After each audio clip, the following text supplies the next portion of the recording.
যত সাবস্ক্রাইবার আছেন, ফলোয়ার্স আছেন বা নাই হেটার্স আছেন, যেটাই হন, সবাই অন্তরস্থল থেকে আমি জানাই ঈদ মুবারক, ঈদের আন্তরিক শুভেচ্ছা। যারা ঢাকায় ছিলেন স্টুডেন্ট হিসেবে, কোনো কাজের উদ্দেশ্যে ছিলেন, কর্মজীবী মানুষ যারা এই ঈদের ভিতর জাম ঠেইলা কষ্ট কইরা রোজা রাইখা বাড়িতে গেছেন, আই থিঙ্ক, এবং আমি আল্লাহর কাছে দোয়া করছি, অ্যান্ড আমি অবশ্য এটাই আশাবাদী যে সবাই ভালোভাবে গেছেন।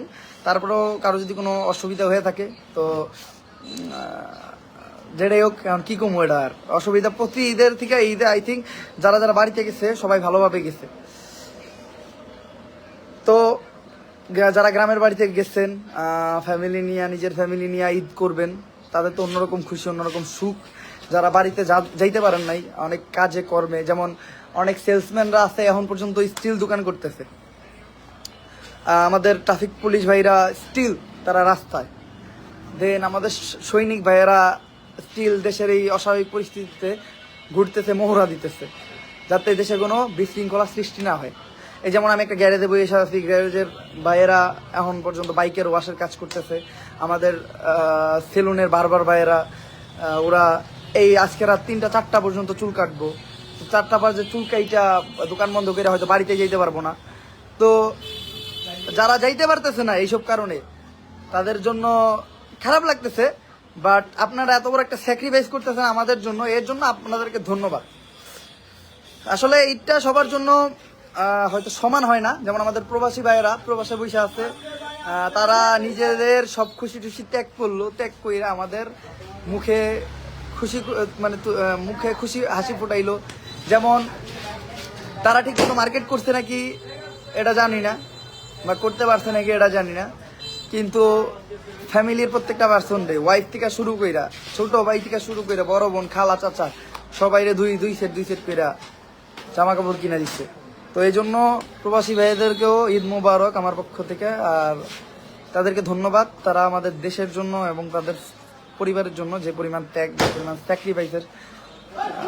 স্যাক্রিফাইস করে, এই জন্য আমাদের দেশের এরা বড় লোক কিন্তু ছোট মনের। এমন না যে এদের সামর্থ্য নাই, এদের সামর্থ্য আছে, কিন্তু তারা কি করে জানেন, তারা পুরান পাঞ্জাবি পরে যাইলো ঈদের নামাজ পড়তে, ঈদের নামাজ পড়ে আইসা তারা নতুন পাঞ্জাবি পরে ঘুরতে বাইরে। এটা কিসের জন্য করে আমি জানি না, মানে তারা পুরান পাঞ্জাবিটা পইরা যায় নামাজ পড়তে, নামাজটা সাইরা আইসা নতুন পাঞ্জাবি পরে, এটা কেন? এখন অনেকে কমেন্টে জ্ঞান ছাড়বো, ভাই সামর্থ্য নাই একজন এটা করতে পারে, ভাই যাদের সামর্থ্য নাই এই কথাটা তাদের জন্য বলা হয়নি। মনে করেন এটা একটা কি কয়, এটা একটা ছোট লোক একটা বিষয়। আর ঈদের জামা, ভাই ঈদের জামা পরে যদি নামাজটা না পড়তে পারি তাহলে পাঞ্জাবিটা কেনার মানে কি? একটা পাঞ্জাবি আমি অনেকের দেখি, পাঞ্জাবি এটা যার যার চয়েস, ব্যক্তিগত চয়েস, আমার বলা ঠিক না, বাট তারপরে আমি জাস্ট বললাম আমি একটা পাঞ্জাবি কিনছি কিসের জন্য? আমি নামাজ পড়ার জন্য। আমি পাঞ্জাবিটা পইরা, যদি এই পাঞ্জাবিটা পইরা নামাজই না পড়তে পারি, নামাজ পইরা মানে এই ভয়ে যে আমার পাঞ্জাবিতে ময়লা পড়বো, আইসা নিয়ে এই পাঞ্জাবিটা খুইলা পরে নতুন পাঞ্জাবি পরে আমি ঘুরতে পারলাম, সিনেমা হলে গেলাম, আমি এটার কোনো মানে নাই।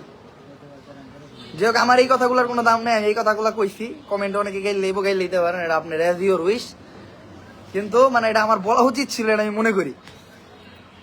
মানে আমাদের দেশের কিছু ছোট মন মানসিকতার মানুষ, এরা বড় লোক, এদের মাল্লু আছে, এরা পাঞ্জাবিও কিনে ফ্যান্সি 4-5 হাজার 10 হাজার টাকা, এন থেকে পাঞ্জাবি কিনে, এন থেকে পাঞ্জাবি, হন থেকে পাঞ্জাবি কিনে, কিন্তু এরা ওই পাঞ্জাবি পরবে না, এই পাঞ্জাবি নামাজ পড়ার সময় পড়বে না, এই পাঞ্জাবি পরবে নামাজ থেকে চলে যখন বাসায় আসবে, বাসায় এসে নতুন পুরান পাঞ্জাবিটা খুইলা নতুনটা পইরা সিনেমা হলে যাবে ছবি দেখতে।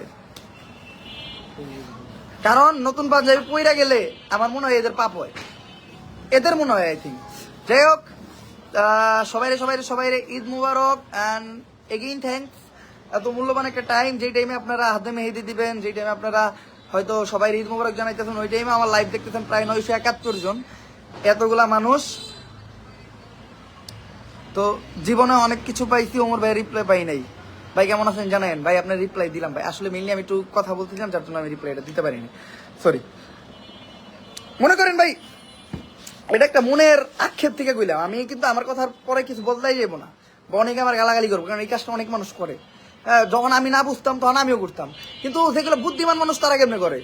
মানে একটু ময়লা পড়বো দেখে ঈদের নামাজ পড়বো, ময়লা পড়বো, মানুষের লোকে কোলাগুলি করতে হইব, একটু ঘাম ভরবো, ময়লা পড়বো, এই চিন্তা করে নতুন পাঞ্জাবিটা রেখে পুরান পাঞ্জাবিটা পরে যায়। এটা এই চিন্তা কোনো মানে হয় না। যাই হোক, আজকের লাইফটা এই পর্যন্তই। সবাই রে এগেইন ঈদ মোবারক। আমি দোয়া করি আপনাদের পরিবার সহ কালকের ঈদের ট্রেন যেন আপনারা ভালোভাবে কাটান। যাদের পরিবার সাথে নাই তারা মন খারাপ করেন না, ইনশাল্লাহ যা হবে ভালো হবে। না, ওরা ওদের জিএফ এর জন্য এরকম করতে পারে ভাই, জানি না। তো ইনশাল্লাহ মানে কি কমু ভাই, আপনি কথাটাও ঠিক কইছেন। এরা পুরান পাঞ্জাবি পরে নামাজ পড়ে, কিন্তু নতুন পাঞ্জাবি পরে গার্লফ্রেন্ড নিয়ে ঘুরতে যায়। এটা কি লেগে করে আমি জানি না। এরা পুরান পাঞ্জাবি পরে, পুরান পায়জামা পরে, পইরা নিয়ে মানে পারে না, খালি মনে করেন কি কয় স্থিরাটা পইরা দিতে, ফেতরাটা মানে যেটাতে ঘর বসে না ওইটা পইরে যেতে নামাজ পড়ার সময়, ওইটা পইরা নামাজে যায়। নামাজ থেকে ঘুরাই খাই ভাই, খাউনটা কোনো মতো খেয়ে নতুন একটা পাঞ্জাবি পরে গার্লফ্রেন্ড জানো কোথায়, আসো সিনেমা হল চলে যায়, নতুন পাঞ্জাবি পরে নাচ। তাহলে পাঞ্জাবিকে ডিস্কো কিনো, তাহলে পাঞ্জাবিটা কি দরকার?